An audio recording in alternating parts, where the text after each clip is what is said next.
Agua P del grupo Panchita G, Asismet Medicina Prepaga, Aseguradora del Este, Grupo Cavalaro, Urba Inmobiliaria, Diesa S.A., Indega, Fundación Paraguaya, Importadora Roma, Solución Logística, Laboratorios Guayaquil, Lauda, Imprenta Cuatiá y Fibra y Arte. No niego que soy hombre de paz, amigos míos, porque mi profesión me habilita a conocer mejor los horrores de la guerra, y en esta dualidad me siento como el hijo genuino del suelo en que nací, a cuyo servicio he puesto todo cuanto he podido y poseído. Al Paraguay le ha tocado el destino paradójico de ser un pueblo esencialmente manso y pacífico, y de haber tenido que volcar, sin embargo, los más extraordinarios tesoros de coraje, abnegación y sagacidad militar en las dos guerras más sangrientas del hemisferio septentrional. No os extrañéis, pues, de que el paraguayo que tuvo el honor de estar a la cabeza del ejército de su patria en la última de esas dos contiendas, os hable de la paz como el ideal más alto a que debemos todos aspirar.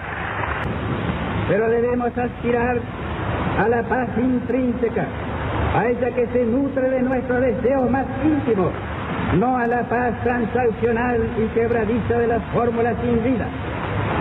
Y hemos de convenir en que esa paz no parece estar de moda en los difíciles días de nuestro mundo de hoy. Nuestra civilización occidental semeja más la enorme maestranza de un ejército monstruoso listo para una campaña apocalíptica que aquel grandioso instrumento de elevación hermana y cultural con que soñaron sus precursores y voceros. La agresión y la agresividad permean todas las tendencias. Hay sectores enteros de nuestro planeta donde se cultiva el espíritu ciego de lucha despiadada y destructora como la única trayectoria imaginable para seguir adelante. Para una concepción en boga es un deshonor hacer el menor sacrificio en homenaje a la paz. Yo creo, sin embargo, que de tan funestas aberraciones estamos aún libres en América. De modo que nuestro deber consiste en evitar que la infección penetre y se haga carne en nuestro espíritu. No faltan tentativas continuadas y tenaces para arrastrarnos en el torbellino, trabajo de zapa que no desmaya, pero por eso mismo debemos vigorizar nuestras condiciones pacíficas para que la marea no prospere. América. Muy buenas noches, queridas amigas, queridos amigos, comenzando un programa más de Diálogo Franco. El día de ayer, 7 de septiembre, se conmemoraron 85 años del fallecimiento del general de ejército José Félix Estigarribia Insaurralde. Y qué mejor manera de honrar la vida de este genio militar que con la presencia del general de ejército Manuel Rodríguez Sosa. Buenas noches, general. Buenas noches, señor. Buenas noches. ¿Cómo está? Oye, igual la infante ya, ¿eh? ¿Se nota el infante? Sí, señor. ¿Cómo está, general? Bien, doctor. General de ejército es el cargo máximo que puede tener uno en esa época, sobre todo era general de división, general de brigada, general de división, sí. Porque el cargo de general de ejército no existía. No existía todavía. A Estigarribia se le designó general de ejército prácticamente unos días antes del desfile del 22 de agosto. Sí. Vos sos general de ejército, comandante del ejército paraguayo. Comandante actual del ejército paraguayo, general de ejército, sí. Tengo el alto honor. Uno de los pocos, bueno, después de Estigarribia, en realidad se creó el cargo para él, para Estigarribia, ¿verdad? Y después se mantuvo eso. Es así. Pero técnicamente vos sos camarada de José Félix Estigarribia. Técnicamente sí, con la gran responsabilidad en la época de paz. General, yo tuve la suerte de participar, invitado para el acto del Día del Ejército, el 24 de julio. Sí, señor. Y ahí escuché tu discurso. Sí. Y de paso, este libro también que tengo acá, El liderazgo del mariscal José Félix Estigarribia Insaurralde, de tu autoría. Y es raro en estos tiempos, en esta época, que un militar escriba primero y que segundo escriba sobre Estigarribia. Muchas gracias. ¿Qué sensación te provoca el mariscal José Félix Estigarribia? Antes que nada, doctor, yo quiero agradecerte por invitarme a tu programa, por poder participar esta noche y tocar el tema del mariscal José Félix Estigarribia, ¿verdad? Agradezco la autorización que me dieron el excelentísimo señor presidente de la República, don Santiago Peña, el señor ministro de Defensa, el general de Ejército Oscar González y el señor comandante de las Fuerzas Militares, el general de Ejército César Moreno. Por eso tengo la dicha de estar acá. Hablar del líder, estratega militar, José Félix Estigarribia, es algo que despierta pasión, porque su vida está marcada por distintos obstáculos a lo largo de... Y nos vamos a referir solamente a la parte militar de su vida, ¿verdad? ¿Usted que tu familia tuvo participación de alguna manera en el día del 7 de septiembre, hace 85 años? Sí. Contamos anécdota general, por favor. Mi abuelo materno es el teniente segundo, ya al final, el teniente segundo de ingeniería, Lucas Evangelista Sosa. Estuvo en el batallón de tapadores 1 Mandií con el general Felipe Neri Velilla. Y en el día sábado, el accidente de José Félix, él se encontraba por Loma Grande. Él trabajaba en la empresa Herbert Company, que hizo la ruta de Ipacaraí a Sevillala. Entonces, Barrero. Él estaba ahí por esa zona y fue uno de los primeros que llegó.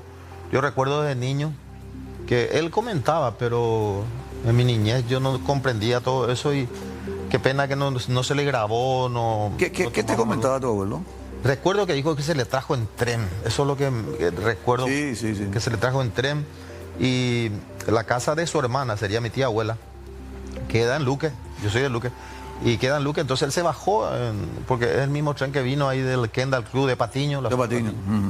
Y resulta que el accidente fue en lo que es actualmente Altos. Sí. De ahí se llevó seguramente en vehículo hasta el lago. Sí. El lago cruzaron. Y al cruzar el lago, en la altura de Kendall, se toma el tren que le trae hasta Asunción. Eso es correcto. Eso es lo que recuerdo y que justamente el día de ayer estaba compartiendo con mi familia un almuerzo y les indagué un poquitito qué se Entonces tu familia, tu abuelo, fue uno de los primeros en asistir al siniestro. Fue uno de los primeros. Dice que escuchó que el rugido del motor, ¿verdad? Vos sabés que Luis Verón, general, cuenta muy bien esa anécdota. Y están los nombres ahí. Yo lastimosamente no tuve tiempo de chequear si no hubiera hecho eso, pero te prometo que mañana te voy a enviar. No? Lucas Evangelista Sosa. Lucas Evangelista Sosa. Bueno, ¿qué sensación te provoca vos como un estudioso de la doctrina militar, de las ciencias militares, mejor dicho, que José Félix Estigarribia como militar? ¿Qué te provoca, general? Provoca una sensación de desafío, porque hay que entender de que nosotros no teníamos institutos de formación militar, en particular para oficiales. Sí. Y transcurría los primeros años de 1900, cuando se formaron los cursos militares, 1904, 1905, y también se enviaban a los oficiales a Chile en particular.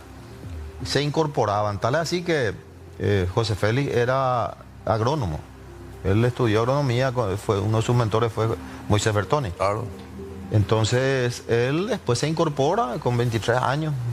Se incorpora en 1910, se incorpora como teniente segundo en comisión todavía. Y va a Chile. Va a Chile donde presta servicio en el regimiento de infantería número 1, WIN, ¿verdad? Y también tiene su paso por la escuela militar O'Higgins para recibir esa formación, porque la escuela militar se crea en 1915, empieza a funcionar en 1916 y en esa época recién tenemos los primeros oficiales. Sí, él tenía algunos problemas internos dentro de la Fuerza Armada por el hecho de que él no era de la escuela militar, era de Chile. Era de Chile y también hay que recordar que el ejército paraguayo fue desmantelado 2 veces. En 1904 y en 1912, ¿verdad? O sea, por las revoluciones que en la época que ocurrían y por las cuestiones políticas. ¿Y qué pudo haber pasado por la mente de una persona que de ser agrónomo opta por la carrera militar? ¿Fue importante para él la revolución de 1911 para tomar esa decisión? Yo pienso que sí, donde él estaba apoyando a las fuerzas gubernamentales, ¿verdad? Donde fue herido inclusive, ¿verdad? Y despertó en él seguramente la pasión de tener un compromiso con la patria, porque dice que en sus memorias él anotaba mucho compromiso con el destino, ¿verdad? Y por ahí habrá empezado a trabajar lo que sería posteriormente, porque fue en 1924, al 27 fue a Francia a prestar servicio en unos regimientos también y hacer la escuela de comando y Estado Mayor, la Escuela Superior de Guerra, ¿verdad? Donde conoce algo de las operaciones en el desierto, Marruecos en particular, ¿verdad? Y los desafíos que se presentan. Él no era el único oficial formado. Estaba, por ejemplo, el general Manlio Schenoni. No, Schenoni no hubo. Estaba un coronel José Sánchez también. Juan José Sánchez. Sí, Juan José. José Julián Sánchez. José Julián Sánchez. José Julián Sánchez. José Julián. Era más antiguo que él. Era más antiguo, era un coronel. O sea, estaba el coronel el general Manuel Rojas también, que era el comandante en jefe en ese momento, en la transición. Tres generales había. Sí. Rojas, el hijo del expresidente Escobar, sí. Lepatí Escobar, y Manlio Schenoni Lugo. Sí. Y para que se le designe a él siendo teniente coronel, ¿verdad? Entonces, ¿Por qué? ¿Cuál es la diferencia desde el punto de vista militar? ¿Qué diferencia sustancial había entre lo que proponían, por ejemplo, los generales los militares de más antigüedad, los generales, y Estigarribia, que venía con una formación un poco más nueva, más académica, más seria, más profesional? Creo que el primero que hizo curso de Estado Mayor en Paraguay fue... Él fue el primero, sí, él fue el primero que hizo el curso de Estado Mayor y tuvo como profesor al mariscal Foch, ¿verdad? Claro. O sea, y hay que entender el momento que sale José Félix, 1914-1918, la Primera Guerra Mundial, que básicamente era una guerra estática o de trincheras, ¿verdad? Y 1939 a 1945, la Segunda Guerra Mundial, que fue... Entonces, el conflicto del Chaco se centra en una transición a esas dos formas de hacer un conflicto, o hacer la guerra, ¿verdad? Él realmente planteaba, y realmente yo me congratulo porque ahora mismo yo no sé cómo reaccionaría si un teniente coronel me dice, mi general, tiene que ser así, ¿verdad?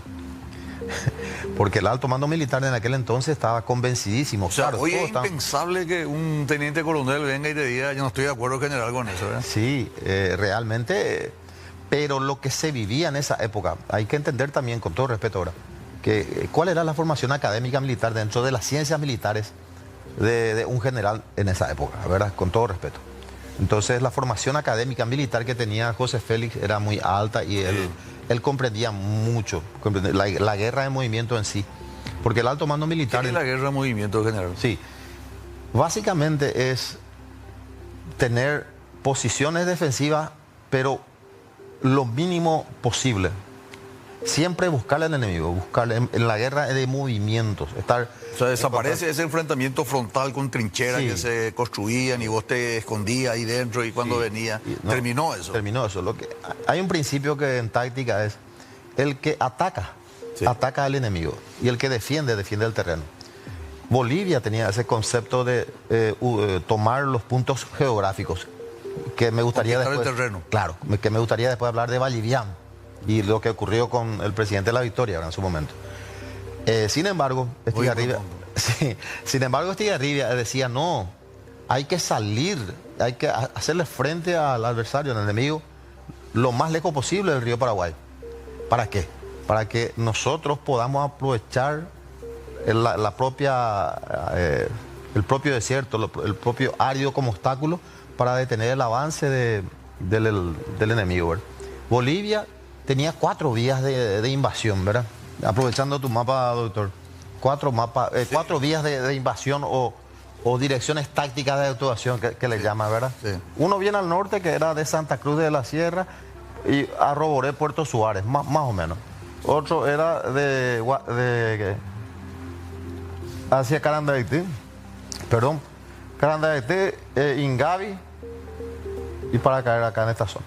El otro es de Charagua, Lafalle, Ingavi, hasta Camacho, y el conocido que era de Villamontes, ¿verdad? Guachara, Vallivian, que está para acá, Muñoz. Entonces, esos eran los ejes. Sin embargo, el teniente coronel José Félix Estigarribia era de venir a Puerto Casado y llegar de una posición central por líneas interiores que le llaman y batirle al enemigo lo más lejos posible. Él no quería que las tenazas de esos ejes de invasión, de esas direcciones tácticas de actuación se cierren y dejarles avanzar libremente hasta el río Paraguay, porque después ¿cómo recuperarían?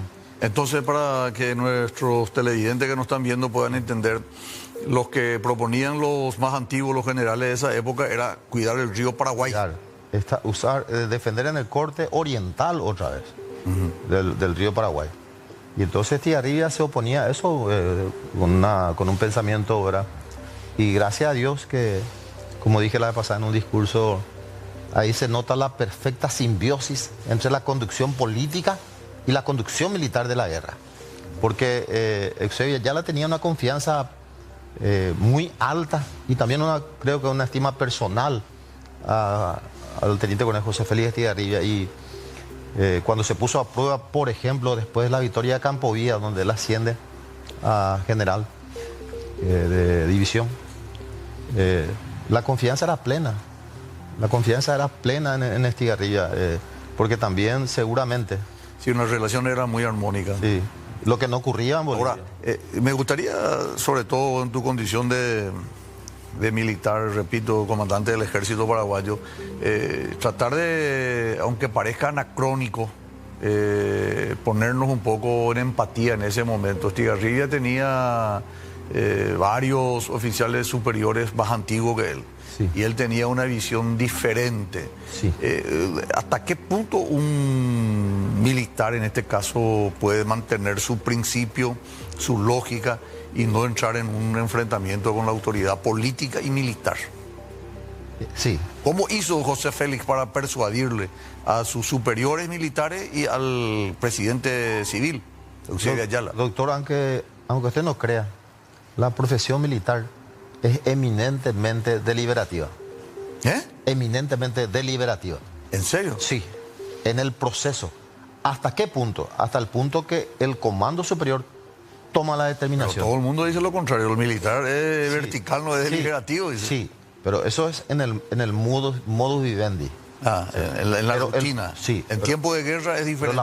El estudio de situación de comandante es eminentemente deliberativo. Se deliberan los cursos de acciones. ¿Qué vamos a hacer? Curso de acción 1, curso de acción 2, curso de acción 3. Se levantan los cursos de acciones del enemigo y se hace un juego de guerra. Y se presenta el mejor curso de acción al comandante, ¿verdad? O al comandante, en este caso al presidente era. Y entonces él tenía esa postura y el alto militar tenía otra postura. Claro que esto fue seguramente presentado con mucha decencia, con mucho respeto de lo que habrá sido en ese momento. Pero le pasaron al retiro a él. Sí. Vos sabés que antes de la guerra hubo un incidente allá en 1930 en donde Estigarribia casi renuncia. Es más, 2 meses luego se va como para continuar su estudio de agrónomo. Sí. Y no se le dio mucha posibilidad a su renuncia. La clase política intervino ahí. Sí. Y le salvaron porque le dejaron 2 meses para que se pueda ayornar de nuevo. Y después se le envió al Chaco como encargado ahí del primer batallón de infantería, ¿verdad? Que gracias a Dios se le envió al Chaco. Sí, gracias a Dios, porque él conoció en el terreno. Por eso él dice en sus memorias también, dice que no es una insubordinación no actuar acorde a las órdenes de la superioridad. Dice, porque si la superioridad hubiese estado acá en el terreno donde yo estoy, hubiese actuado como yo estoy diciendo, dice otra. Eso, entonces, al contrario, dice, es un alto grado de responsabilidad y de amor a la patria, dice. Entonces, habrá sufrido mucho, yo pienso que sí. Pero era impertérrito. Sí. Él no reaccionaba, no era hormonal, no era que no le gustaba algo y tiraba. Dejaba, reposó 2 meses, esperó para tomar la decisión. Y gracias a Dios, ¿verdad? Gracias a Dios que fue paraguayo y que se le designó para esa noble misión tan difícil. Hoy podemos decir que la mejor decisión que se tomó en ese momento fue la de nombrarle a Estigarribia. Coste que después de Boquerón, como fue muy costoso para el ejército paraguayo, hubieron voces que le quisieron separar del cargo. Siempre hubieron voces, siempre. hubieron voces que siempre van al oído de la clase política también, ¿verdad? Y ahí está también el otro que era prácticamente como un hielo, Eusebio Ayala, que no se dejó presionar, sino que al contrario actuó con mucha responsabilidad y puso las barbas en remojo y tomó la mejor decisión, le mantuvo en el cargo a pesar de lo que le venían a decir. Cuando sos presidente, cuando a vos, que sos ahora comandante del ejército, tenés 20, 30 versiones sobre un mismo tema, ¿verdad? No sabés, a veces tenés que estudiar, como vos decís, en el terreno todas las decisiones, ¿verdad? Y todas las decisiones tienen su implicancia. ¿Cómo era desde el punto de vista humano José Félix Estigarribia, te parece a vos? Era un líder carismático, muy humano, porque cuentan en algunos libros que tuve que echar mano para poder escribir el libro, la bibliografía. Cuentan que una vez se acerca un cabo que se hirió y le dice, el cabo le dice, no me duele la herida. Y era una herida de muerte. No me duele la herida porque es por la patria. Entonces le escribió también a él. Las heridas que causa la patria no duelen. Tiene también una... Ah, eso escribió. Él escribió también eso. Entonces era muy humano, él recorría mucho, se iba mucho al frente de batalla, le evaluaba constantemente a sus comandantes, tenía un liderazgo firme, un carácter firme. No tenemos que olvidarnos que antes de Campo Villa, en diciembre del 33, le releva del mando del primer cuerpo de ejército al coronel Juan B. Ayala. Sí. Le releva.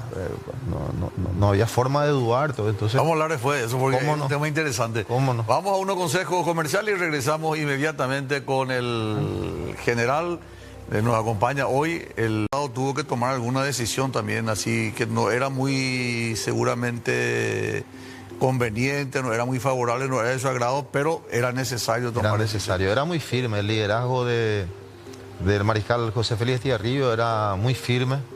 Tomaba las determinaciones, planteaban sus puntos de vista con mucha seguridad y de manera objetiva.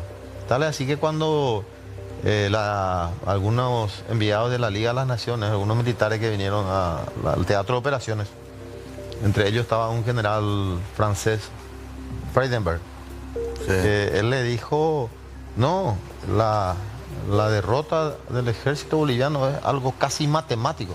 Entonces él le dice, no, pero ¿cómo va usted a decir eso si las mudanzas de un conflicto en la guerra, uno no sabe, no tenga la certeza, ¿verdad? Y fue así que... Pero el Freidenberg le preconizó lo que Bolivia iba a ganar. Le conozco, sí. A Kuhn, tiene más armamento, tiene más recursos. Pero de ganata, sí. Negativo, eso. Así le dijo. La Sex Mathematique le envió un buque de flores después diciéndole, porque le dijo que la guerra era cuestión de matemáticas. Sí, es así. Yo me pongo en la piel de aquel humilde soldado que fue al Chaco y por primera vez ve a un avión, ¿verdad? Por primera vez en Sudamérica se usaron los blindados, los tanques, ¿verdad? Sí. Los lanzallamas, o sea, Bolivia era un ejército que estaba... Qué bien define la música de Emiliano. Sí, 13 Toyotí, ahí relata todo, sí. Relata todo lo que habrá sido en ese momento ahora ahí.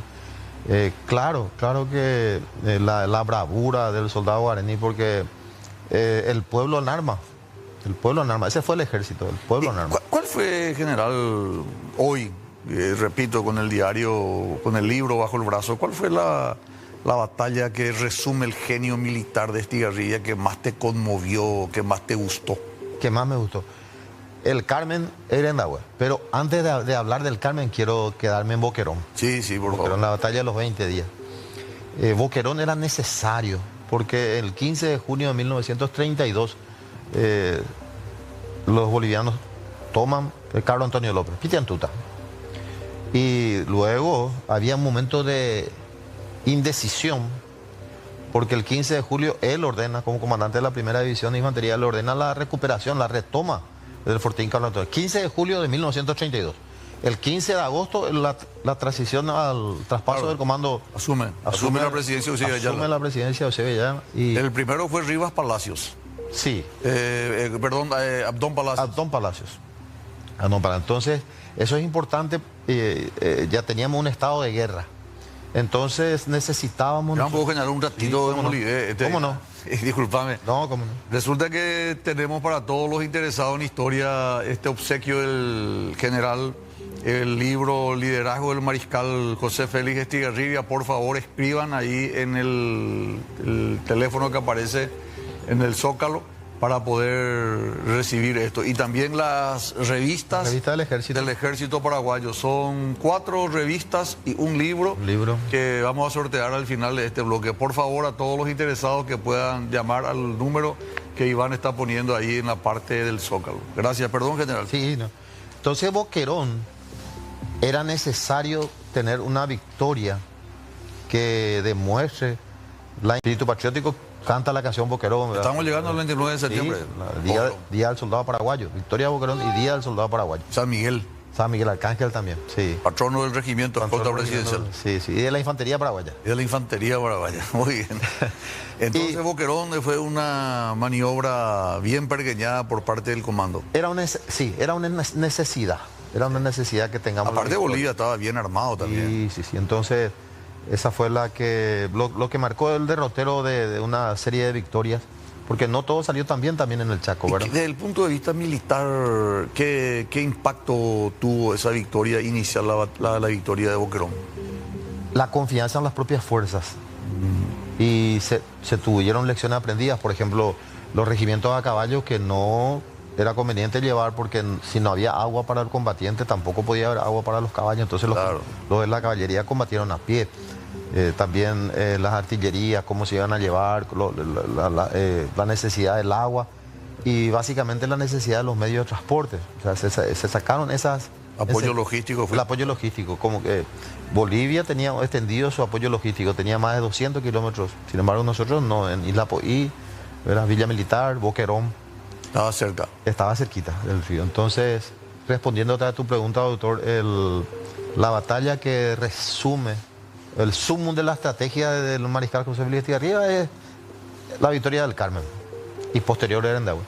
Y antes de entrar a hablar un poco del Carmen, es digno destacar que el presidente Eusebio ya la visitó al general José Félix Estigarribia varias veces en su puesto de comando. O sea, de 30 veces. Sí, fueron varias. Y en una de ellas... Sargento Ayala.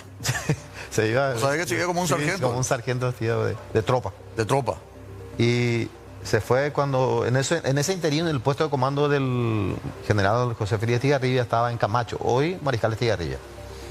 Y entonces, en un momento dado, él le plantea como objetivo político de guerra Vallivian. La toma de Vallivian. Y entonces Estigarribia, hablando, ¿verdad?, le dice, sí, Vallivian va a caer en su hora, ¿verdad? Y le dice, ¿y qué pasa si yo tengo que ordenarle directamente a las tropas que ataque Vallivian? Entonces yo tengo dos opciones, ¿verdad? Palabras más, palabras menos. Como mi comandante en la aguada del Carmen, ¿verdad? Hasta ahora hay una aguada en el Carmen, donde caen 2 divisiones bolivianas y todas las tropas que estaban empeñadas más al sur, en Vallivian. El día siguiente cae Vallivian. El 17 de noviembre del 34 cae Vallivian, claro, sin disparar un tiro. Claro. Que eso es el Sun Tzu. Vallivian caerá a su hora. Y cayó en su hora. Era profético las palabras de Estigarribia. Y eso fue el descalabro del ejército boliviano, porque posterior a eso, el general Garay, la 8ª División de Infantería, hace la marcha, ¿verdad?, de más de 40 kilómetros al norte y cae en Herendahue el 8 de diciembre, ¿verdad?, donde una resonante victoria. ¿Por qué? Porque era el único lugar donde tenían el líquido vital. Hay que entender que el segundo cuerpo de ejército que estaba en Carandaití vino haciendo un... Estaba más al norte. Estaba mucho más al norte y vino haciendo un retroceso. Le estaba atrayendo al cuerpo de caballería del general Toro. Le estaba atrayendo y ya estaban en la falle casi. Entonces, cuando la 8ª División cae en Herendahue, le gana la espalda a todas esas más de 12.000 hombres que quedan en la picada de la... Aparentemente no hubo disparo en la toma del Carmen, ¿verdad? Del Carmen sí. Se le agarró en un corralito doble. Sí. Así. Pero muy pocas bajas paraguayas. Muy pocas bajas y casi 7.000 soldados se entregaron, sí. Y todo el armamento. Y cayó Vallivian, que era la base militar del ejército boliviano. Así era. Por eso el interés que tenía Eusebio Ayala. Era el objetivo político. Eso. tenía su depósito, tenía pista de aviación, prácticamente el mismo nivel de Villamontes era Vallivian. Vallivian se fundó en 1906. 1906. Sí. Entonces estaba bien organizado. Bueno, entonces para vos la batalla del Carmen fue... El Carmen. Hubieron muchas batallas, escaramuzas, pero pienso que el arte... Ahí participaron el primero y el tercer cuerpo de ejército. Sí, el primero en particular para el Carmen y el tercer cuerpo de ejército para Vallivian. Para Vallivian. Sí. Bueno, y algo más que quiera comentar sobre la faceta, alguna anécdota de la vida del militar de José Félix Estigarribia, general. Yo traje unos apuntes como reflexiones finales para poder sacar algún legado de las frases que dijo, sí, que escribió. Y dice, por ejemplo, son 3 frases que seleccioné. Dice: la nación no olvidará a quienes combatieron y sufrieron para salvarla de la mutilación y la deshonra, ¿verdad? Entonces eso habla sobre la gratitud. Sobre la gratitud que se refiere al reconocimiento, agradecimiento. Expresa un sentimiento de deuda y de homenaje para aquellos que participaron, que hicieron el sacrificio extremo, así como para perpetuar la memoria de los héroes y asegurar que su legado sea recordado por generaciones venideras, inspirando la grandeza y el sacrificio por el país. En ese punto, nosotros tenemos 3 sagrados héroes vivientes. Don Juan Bautista Cantero, de 108 años. Tenemos una imagen, creo que Iván, de eso, por favor. Adelante. Tenemos a don Canuto González, que siempre me saluda a la mañana, con 109 años. Y tenemos... Dávalos. Sí, Virgilio Dávalos, que es de Coronel Oviedo, sí, que tiene más edad, 110 años, ¿verdad? 110 años. Son los 3, que fue la temática de nuestra presentación en la Expo, ¿verdad? Donde la Fuerza Armada y el Ejército Paraguayo en particular presentó su stand, y fue la temática de este año la recreación del puesto de comando del mariscal José Félix Estigarribia, con Manchaco, todo así con el adobe, todo completo, con el Arco de la Victoria, con algunas batallas icónicas, ¿verdad? Y que casualmente ahí se resaltan Boquerón, Irendagüe, el Carmen, y los 3 excombatientes que aún están con vidas, que tenemos que reconocerlo. Visto que el presidente decretó un aumento, me parece muy justo, ¿eh? Sí. Hay que felicitar eso. Realmente es muy loable, sí, lo que hizo el Congreso. Sí, sí. Entonces, otra frase que dice: si un pueblo debe ser grande por la inteligencia, el valor y el sacrificio de sus hijos, digo que el nuestro está llamado a los más altos y nobles destinos, que es lo que pienso que le motivó a él para seguir, porque podía ser muy fácil renunciar. No le gusta esto y perfecto, me retiro yo. Y él no, él siguió, insistió y tuvo la fortaleza de poder seguir adelante para que realmente el destino de Paraguay sea así.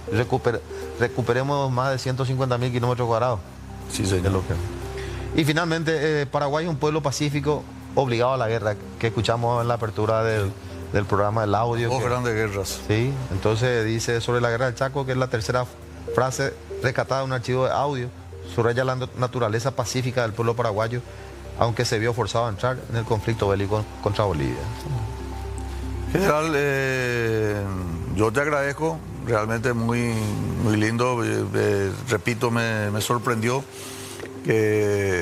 porque te tengo que decir, general, hay una tendencia a disminuir un poco lo de la guerra del Chaco, y que ahora que estamos entrando en el centenario aparezca un nuevo empuje, en este caso nada más ni nada menos que el mismo comandante del ejército. A mí me gustó, le comenté al nieto, José Félix Estigarribia, saludos para él, y a Maco, su hermano, José María Estigarribia. Le comenté esta experiencia tuya, de tu libro también, y quedaron muy agradecidos. No es normal, no es habitual que se les reconozca a los vencedores del Chaco, a los triunfadores del Chaco, y me pone muy contento. ¿Ustedes tienen un plan, una estrategia con respecto al centenario? Porque ya terminó por el sesquicentenario, sí, y hasta ahora está el sesquicentenario de la epopeya nacional, y terminó en el 2020. Sí. Estamos en 2025. Sí. ¿Te parece que ya es el momento de comenzar a trabajar, a conmemorar y a celebrar el triunfo de la guerra del Chaco? Estoy plenamente de acuerdo, y vamos a presentar un poco de eso también Sería bueno. Sí, al escalón más alto. General, algo que no te haya preguntado y que quieras compartir con la audiencia finalmente. Nuevamente quiero destacar la figura emblemática del mariscal José Félix Estigarribia, en su fortaleza, de poder llevar adelante su ideal, ¿verdad? Que está expresado en todas sus frases que él escribió, en distintos mensajes también que motivaban, en las cartas que él le remitía al presidente de la República también. Entonces, gracias a Dios que el mariscal José Félix Estigarribia fue paraguayo y que tuvo esa fortaleza de llevar adelante el ejército en campaña. Bueno, yo les recomiendo este libro, Liderazgo del Mariscal. ¿Cuánto sale esto, general? 40.000. ¿40.000? 40.000 guaraníes. Yo, ni el costo no cubrí esto. Salva justo el costo, 2.000 guaraníes. 2.000 guaraníes. Realmente 40.000 guaraníes para leer y aprender. El general hace el gran esfuerzo de, en los tiempos modernos, 2025, entender cómo fue la formación, cómo fue la actuación y cómo fue el genio militar, no solamente de Estigarribia, sino que de Estigarribia y todos los héroes de la Guerra del Chaco. Altamente recomendable. Tenemos ya el número, la persona que ganó la revista para que el general mismo decida eso. Si pone atrás, general, ahí te vamos a mostrar rápido, porque no tenemos tiempo. Con esa rapidez que te caracteriza, vas a elegir el número de teléfono para a ver aquí. Tecnología, Elegí no vaya ahí. Parate en la general, de hacerlo y está con eso. ¿Cómo no? Ahora. Ahí. El libro. Ahí está. ¿A quién? Ese que está en línea, no sé quién es. Denuncia, me anotan. Denuncia. Ya. 899 libro. Las 4 revistas. Elegí, general. Sí. Los 3 últimos números nomás decía Iván ya va. El 461, sí. 461, una revista, otra. El 252 y el 543. Algo que general. Ahí ya el 543. Ya está, falta dos. Uno que dijiste que no anotamos. 288. 288. Ahí está. Ya está. Y el 346 que quiere participar el 346. 346. Ahí está. Ya está. Bueno, general, este es un obsequio de los buenos amigos de Indega. Gracias. Acá para todo. Hacerla para un paneo de todo lo que vinieron a compartir con el general. Hierba pantano, sí. menta, limón, tereré, mate. Gracias. Y este para la patronal, general. Qué bueno, sí. Está guapa, sí. Hay 8 diferentes sabores de hierba de Indega, sí, para que siempre tenga una hierba para el mate, para el terereo, para cocinar. Gracias, general. Estamos a tu orden. Muchas gracias. Esperamos un segundito ahí, general. Sí, nosotros nos vamos a un pequeño corte y a la vuelta estamos con el ministro Juan Carlos Baruja. 11 de septiembre, fiesta aniversario del Partido Colorado. Vamos a conversar sobre la historia del Partido Colorado, la política actual, el Ministerio de Vivienda, Hábitat y Urbanismo. A la vuelta, el ministro ingeniero. Bueno, de vuelta estamos con el ingeniero Juan Carlos Baruja. Hoy, 8 de septiembre, día de la Natividad de la Virgen María, fiesta de Guarambaré. Felicidades a todos los guarambareños, pero le saludamos al ingeniero Baruja con la polca del Partido Colorado como corresponde. ¿Qué tal, ingeniero? ¿Cómo está? Muy buenas noches, doctor. Muchas gracias por la invitación. Y en esta semana en donde se conmemora un nuevo aniversario del Partido Colorado, un 11 de septiembre de 1887, el general Bernardino Caballero y varios conciudadanos más fundaron lo que es el Partido Colorado. Así que realmente para nosotros lo del Partido Colorado es una semana de festejo, una semana también de análisis, de evaluación de cómo estamos desarrollando la gestión partidaria y la gestión nacional que hoy lleva el presidente de la República, Santiago Peña, y la gestión partidaria que está llevando el presidente Horacio Cartes. Para vos tiene una doble connotación como Colorado y como del 9º departamento de Paraguarí, porque Bernardino Caballero era de ese departamento, después le tenés Patricio Escobar, Caballero, Villaférrea completo. ¿Qué siente un colorado el 11 de septiembre?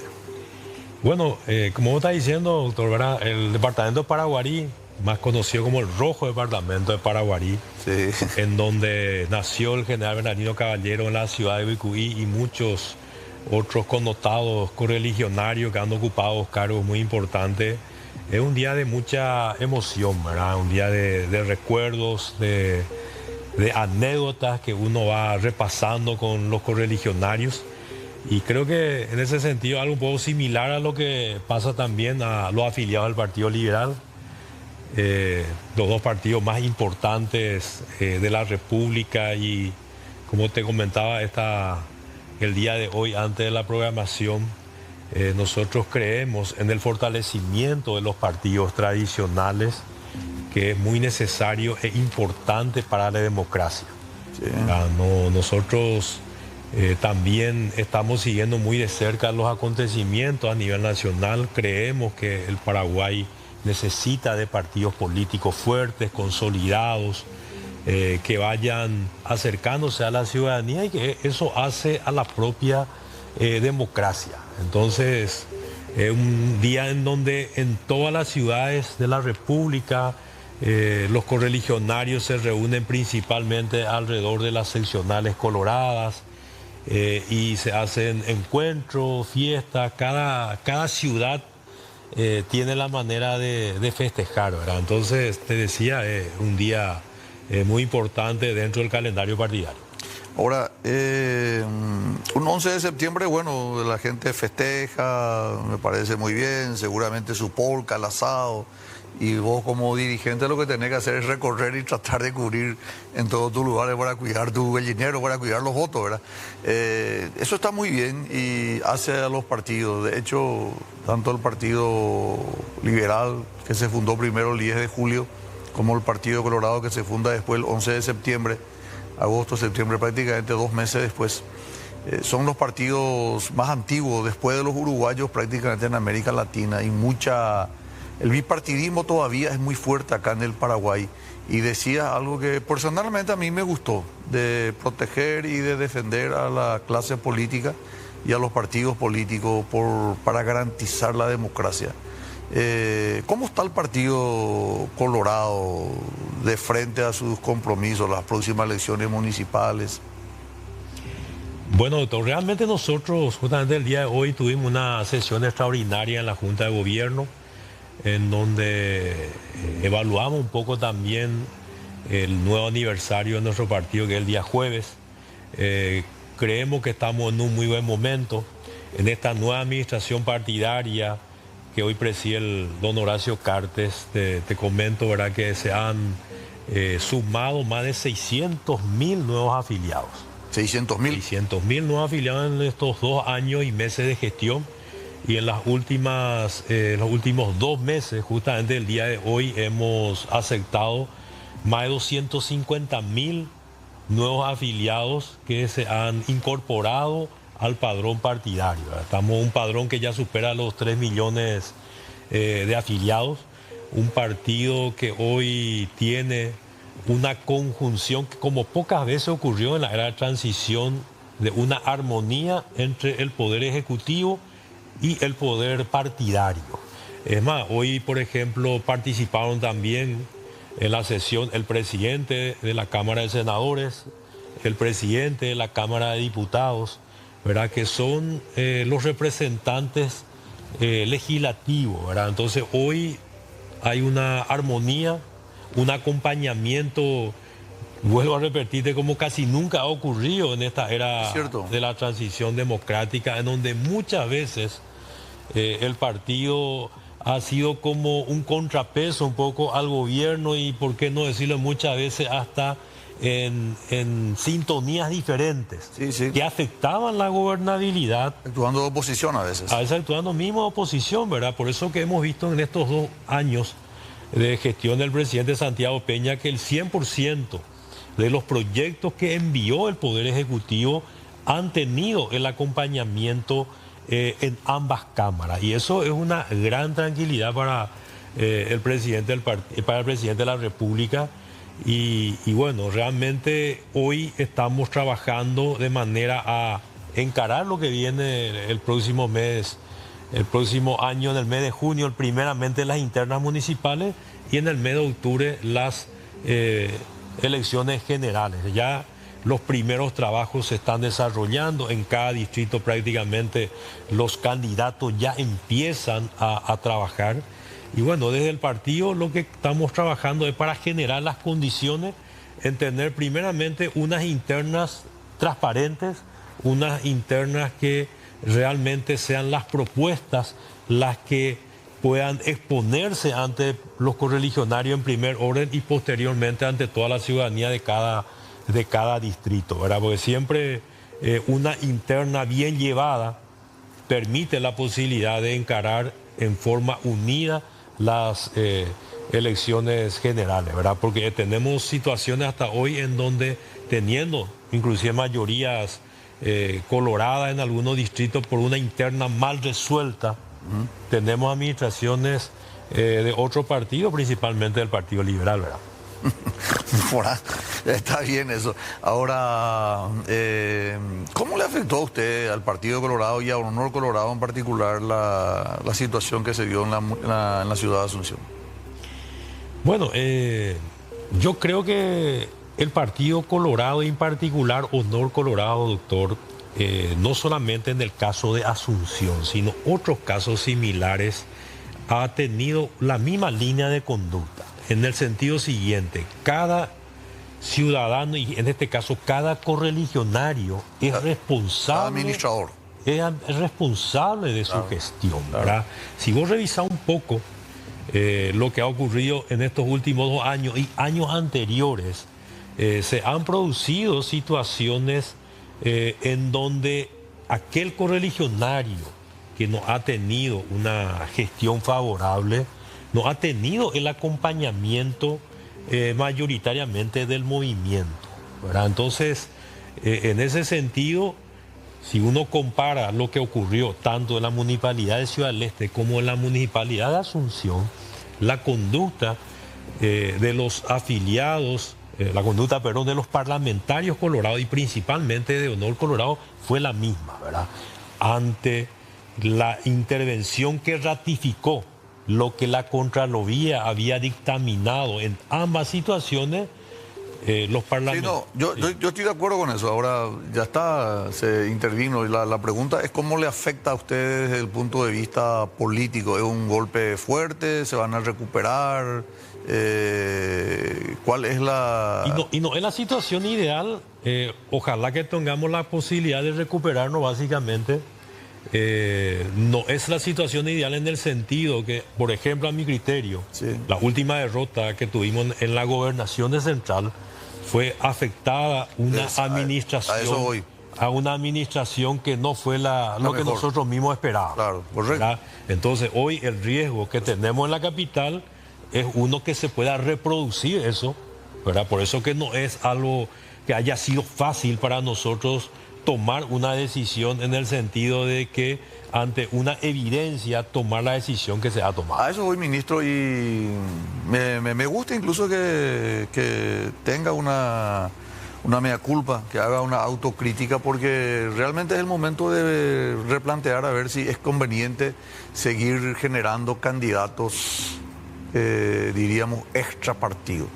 A veces queremos poner un candidato extra partido y sin embargo no es tan sencillo como la gente cree, y por eso yo, al igual que vos, soy un defensor de la clase política. Yo soy un defensor de lo que hacen conscripción, militancia partidaria. ¿Es el momento de pensar en ir premiando a los que van haciendo carrera, ministro? No solamente el momento de premiar, doctor, sino aquel que hizo un proceso de conscripción partidaria, que podemos hasta simular con una conscripción militar y policial, tiene una mayor posibilidad de éxito en la gestión. Tiene experiencia. Nosotros del partido hemos apostado también a situaciones igual que probablemente el Partido Liberal y otros movimientos, a figuras que no han tenido, por decir el caso de Hugo Javier, ¿verdad? Claro. En la caso de la Gobernación Central, a pesar de que yo tuve la posibilidad de compartir con él porque coincidimos como gobernadores, en lo personal, una excelente persona, ¿verdad? Pero probablemente lo que le faltó a él, haber tenido esa conscripción de haber ocupado situaciones anteriores administrativas que le hayan podido dar la experiencia para administrar correctamente una institución. Por eso te decía que es el momento un poco de reivindicar a la política. De acuerdo. ¿Verdad? Por eso también, valga la redundancia, nosotros creemos que es importante que en el Paraguay haya partidos políticos fuertes, que tengan vigencia y que vayan creando cuadros, que llegado el momento puedan administrar correctamente una administración. Yo en particular, y creo que en eso probablemente puedas coincidir conmigo, una de las mejores escuelas que puede tener cualquier político son las municipales, las administraciones municipales.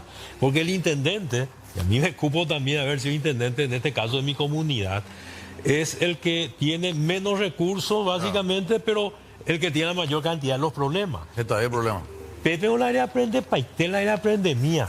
Claro. Porque ahí no solamente todos los problemas de la ciudad, la basura, Y la no te calle, puedes escapar, no te y no puedes te puedes escapar, ¿verdad? Todo está hasta papel de psicólogo y de médico y psiquiatra en un municipio, ¿verdad? Correcto. Y eso te da una gran experiencia en la gestión que cuando uno le permite ocupar cargos más relevantes, tu posibilidad de administrarte mejor aumenta.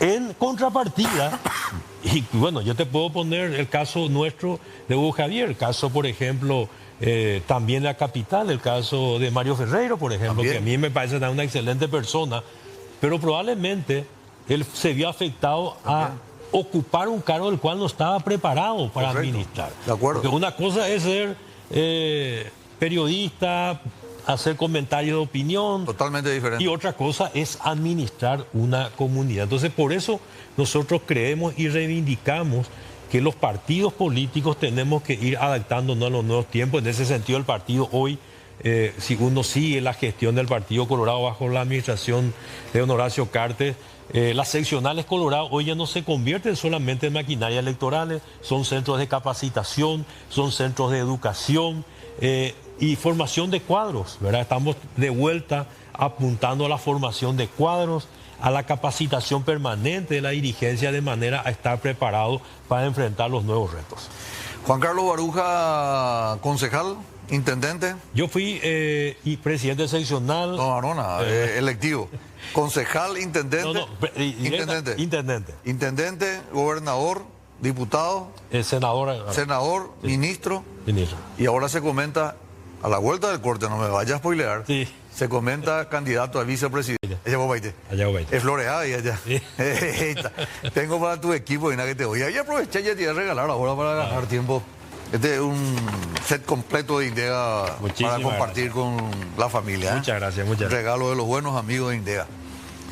Bueno, se añade que está la mitad, exactamente, que ahí se la mitad, posiblemente el ingeniero Juan Carlos Baruja está ahora es candidato a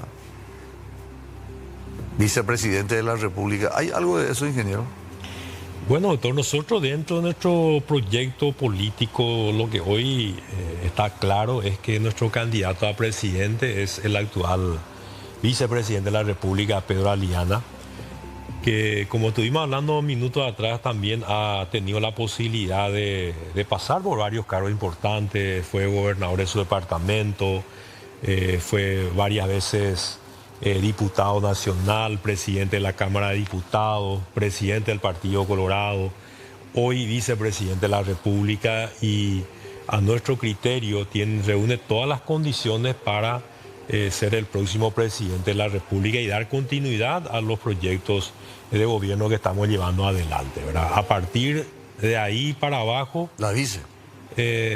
para ahí para abajo, bueno, hasta ahí llegamos por ahora, Hay que ¿verdad? hacer la mitad de vice. ¿No? No, eso todavía no... Pero vos no negás tampoco. No, yo no digo, no niego ni no afirmo, digo nomás que a partir de ahí no está definido nada. Yo soy una persona que estoy trabajando hoy al frente del Ministerio de Urbanismo, Vivienda y Hábitat, una institución muy importante. Vamos a entrar en eso, pero no vayan a chulearme, niña. No, a donde voy Miguel es que Almirón. a donde voy que Vos sos un virtual candidato a vicepresidente. yo soy hombre de equipo, ¿verdad?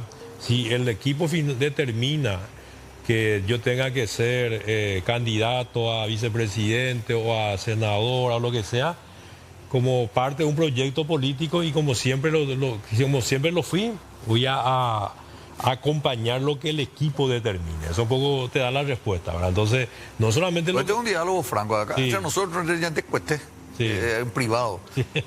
¿Te interesa la vicepresidencia? No, lo que me interesa es seguir que nuestro proyecto tenga continuidad, ¿verdad?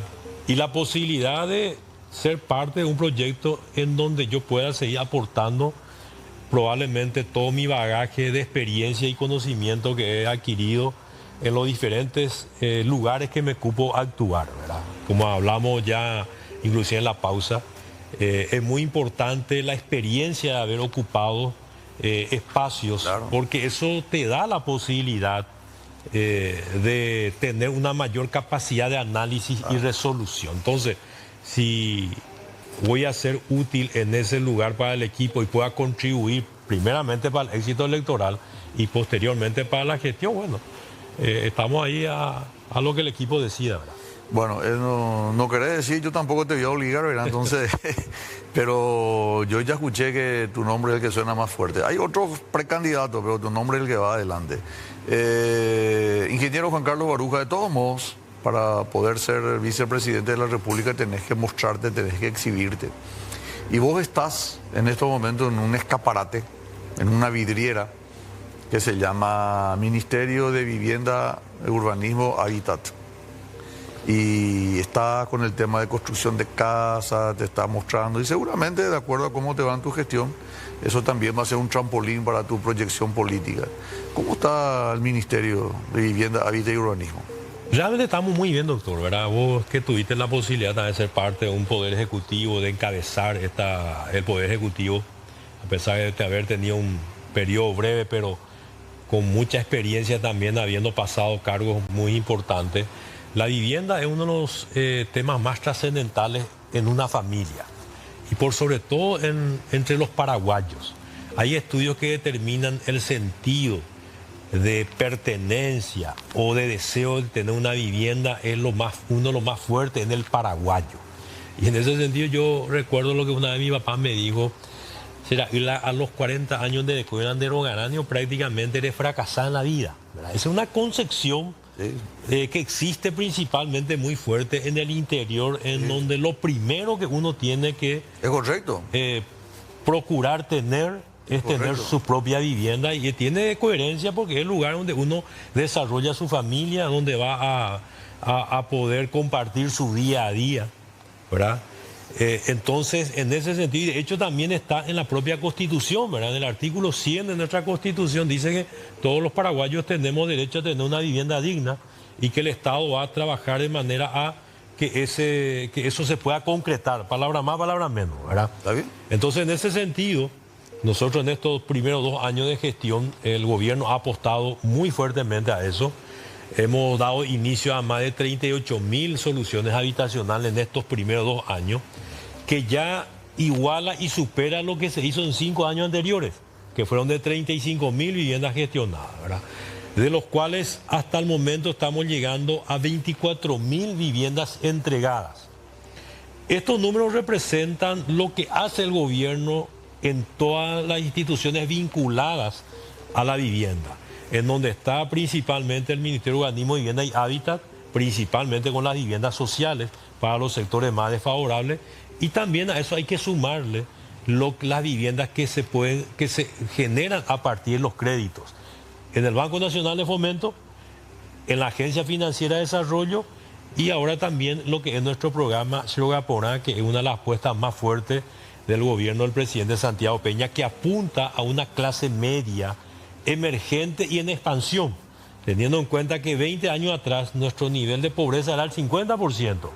Hoy eso se redujo al 20%. Es decir, hay un 30% que ha dejado la franja de la pobreza y forma hoy parte del segmento de la clase media, que ha superado sus necesidades más básicas de alimentación y hoy está pensando en proyectarse para arriba, y en ese sentido la vivienda es uno de los ejes primarios en la búsqueda, y en ese sentido Xerogaporá viene a dar respuesta con un financiamiento a largo plazo a una tasa muy baja, que hoy es el 6.5% para este segmento de la clase media trabajadora. Entonces, En ese sentido te puedo decir que los No es números- necesario que sean empleados públicos, puede ser puede cualquier ser empleado del sector privado, puede ser un trabajador independiente. cuenta que- propista. Una Cuenta propista, Correcto. lógicamente, tiene que demostrar tener un ingreso de como mínimo, un salario mínimo hasta... ¿Cómo se hace la clasificación, ministro? Bueno, la clasificación lo hacen directamente las entidades financieras, ¿verdad? Ah, se van al banco. ¿Y el Cheroga Poranta también depende del banco o depende más? No, lo que pasa es que el gobierno en el programa Chogapona es que da los fondos a la Agencia Financiera de Desarrollo, A la agencia financiera. ¿verdad? Y los bancos adheridos al programa son los que toman Ah, ok. estos fondos. Pero la calificación final Le da hace el banco, Ok, correcto. ¿verdad? Entonces ahí el trabajador tiene que demostrar Correcto. su ingreso. Es muy buena tu acotación. No es necesario que solamente sea trabajador del sector público. Puede ser trabajador del sector privado o un cuenta propista, Correcto, ¿verdad? correcto. En donde vamos también superando obstáculos como ser, por ejemplo, el alto nivel de informalidad, que en nuestro país está en el orden del 60%.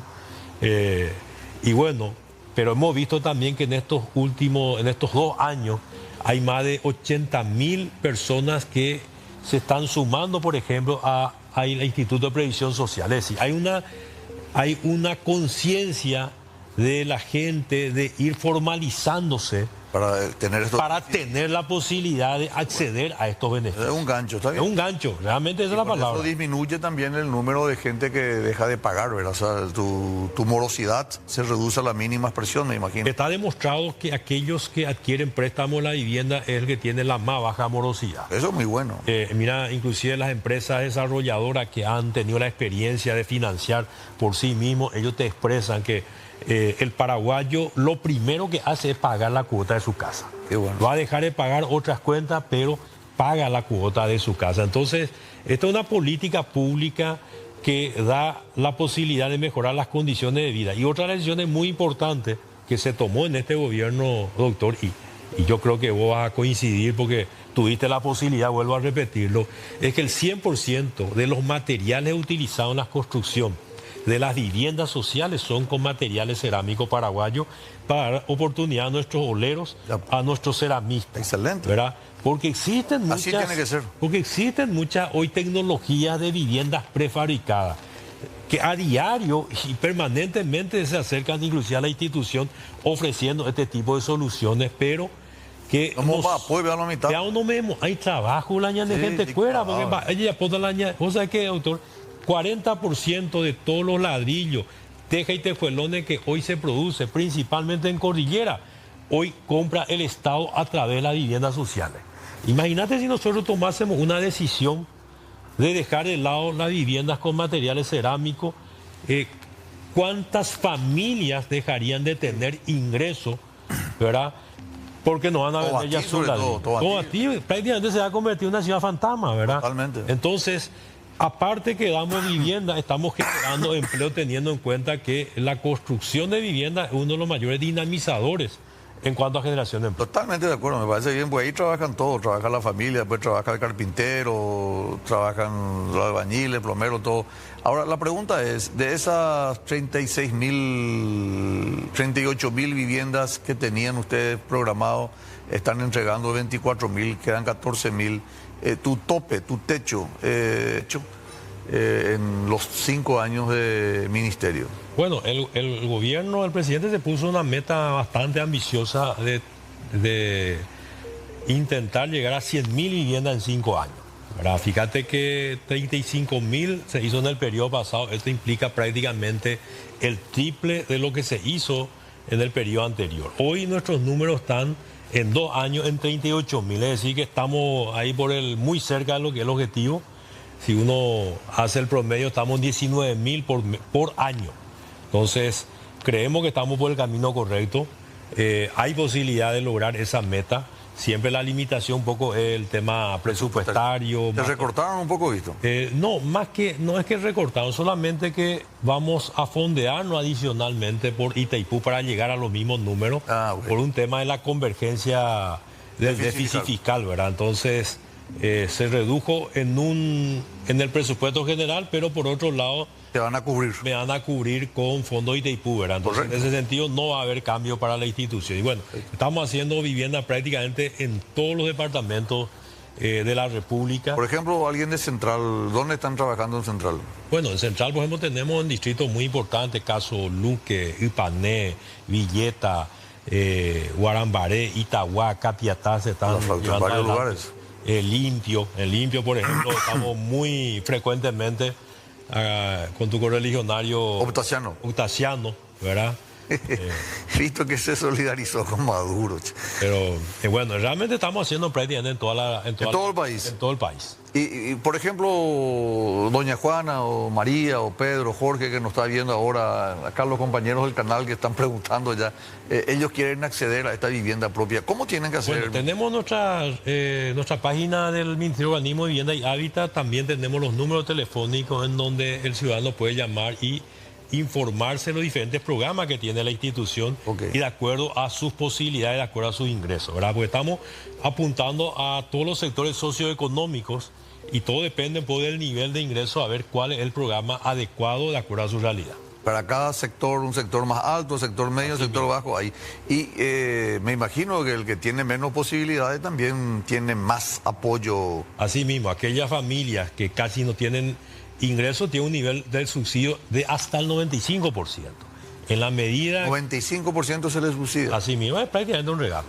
Claro. O sea, ese 5% muchas veces inclusive la familia... Mano de obra. Aportan con su trabajo. Claro. O sea, es casi un simbolismo, ¿verdad? Entonces, claro. Y para los sectores vulnerables, sectores indígenas también, ¿verdad? Entonces, en la medida que el nivel de ingreso es bajo, su nivel de subsidio, así como está diciendo, se eleva. Y lo último, yo tengo mi terreno, pero donde se puede, acá en la Ugapojanua, entonces puedo poner mi terreno y el ministerio me subsidia la construcción de la casa de la vivienda.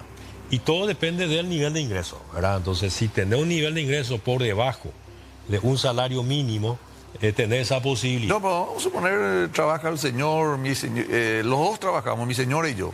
Sí. Y tenemos una propiedad y queremos que nos construyan. Yo tengo el plano. ¿Yo puedo hacer mi plano o el plano ustedes me hacen? No. En este caso, lo que vos pones como ejemplo es justamente el programa Cherogapora.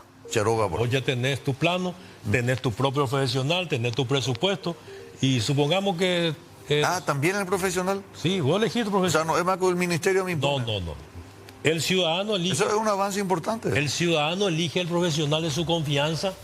El ciudadano elige la institución financiera de su confianza. Qué bueno, que puede eso es un avance importante. Claro, esto fue este nuevo programa Cherogapora que arrancamos el año pasado, en julio del año pasado, y que justamente una de sus potencialidades es que el ciudadano elija trabajar con el que es de su confianza. Qué bueno. Ahí lo que hace el Estado es darte la posibilidad de un financiamiento a largo plazo, pero la decisión de elegir el profesional está a tu cargo y el banco también. Ingeniero Pea desde cámara, como están de 60 segundos, hemos a mi Jaguá, Paraguay, tu Isacuevelan de Ñeiga, tu Jaguá, están de Correlicuera y paraguayos, ya de Correlía ahí están de Endú.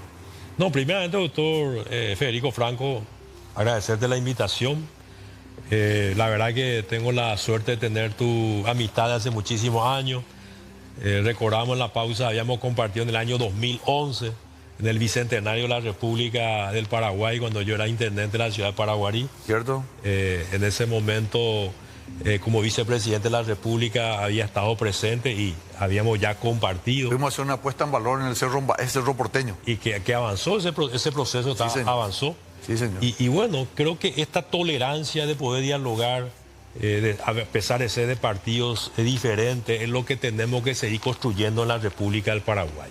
Apuntar al fortalecimiento de la sociedad en sí, también de los partidos políticos, desmitificar un poco la actividad política que muchas veces está muy atacada, muy vilipendiada, porque para la democracia y para el país es importante que los partidos políticos sean fuertes, que los ciudadanos apuesten a militar y formar cuadros desde los partidos políticos para poder después contribuir al desarrollo del país. Y bueno, mi mensaje de confianza, de fe a los paraguayos y las paraguayas, especialmente a mis correligionarios. Bueno, nosotros nos vamos. Gracias al ingeniero Juan Carlos Baruja, ministro de Vivienda, Hábitat y Urbanismo. Felicidades a todos los compatriotas que son del Partido Colorado para este 11 de septiembre. Regresamos, si Dios permite, el próximo lunes con más Diálogo Franco.